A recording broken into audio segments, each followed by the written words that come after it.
먼저 정부의 수차례 호소에도 불구하고 대한의사협회가 집단 행동을 예고하고 전공의 출근 거부 상황이 발생한 것에 대해 깊은 우려와 유감을 표합니다. 의사협회는 28차례 협의 등을 거쳐 마련한 필수 의료 패키지를 발표했을 당시 환영과 공감의 뜻을 표하고도 이제 와서 전면 백지화를 주장하고 있습니다. 전공의 집단 행동에 대해서도 국민 생명과 건강에 대한 우려와 걱정 없이 이를 부추기고 있습니다. 의사협회는 정부의 조치를 의사에 대한 도전이라고 하고 의대생과 전공의들의 자유의사에 기반한 행동을 처벌하려 한다면 돌이킬 수 없는 의료 대재앙을 맞이할 것이라고도 했습니다. 또한 국민의 생명과 건강을 지켜줄 것을 간곡히 호소한 국무총리의 담화문을 겁박이라고 했습니다. 환자의 생명을 다루는 의사의 표현이라고 하기에는 도저히 믿을 수가 없습니다.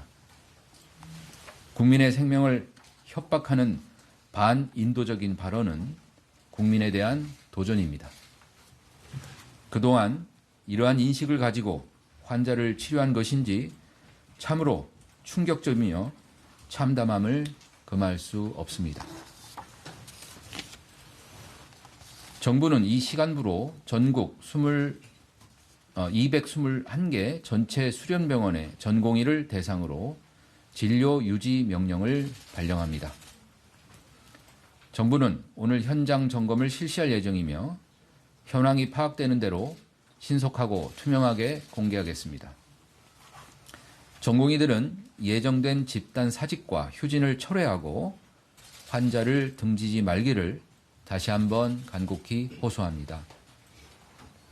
다음으로 금일 9시에 개최된 총리 주재 의사 집단행동 대응 관계 장관 회의 결과에 대해 말씀드리겠습니다.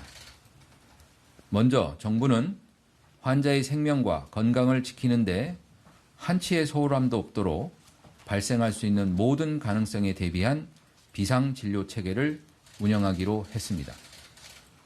비상진료 대책의 구체적인 내용에 대해서는 잠시 후 중수본 중앙비상진료 상황실장이 더 구체적으로 말씀드리겠습니다.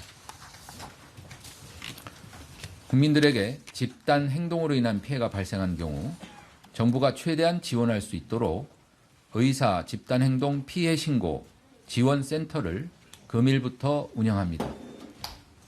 집단행동으로 인해 중증 응급치료가 거부되는 등 피해를 입은 경우에 국번 없이 129로 전화하시면 피해 사례 상담뿐 아니라 법률구조공단과 연계해 소송에 대한 지원을 추진합니다.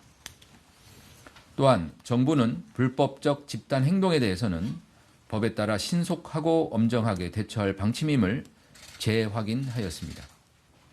오늘 회의에서 총리께서는 국민께서 불안해하지 않도록 진료 공백 방지에 최우선 목표를 두고 관계 부처별 역량을 총결집할 것을 강조하셨습니다.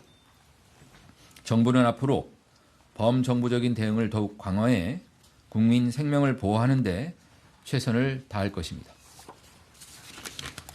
다음으로 의사단체 등에서 제기하는 내용에 대해 정확한 사실과 정부의 입장을 설명드리겠습니다.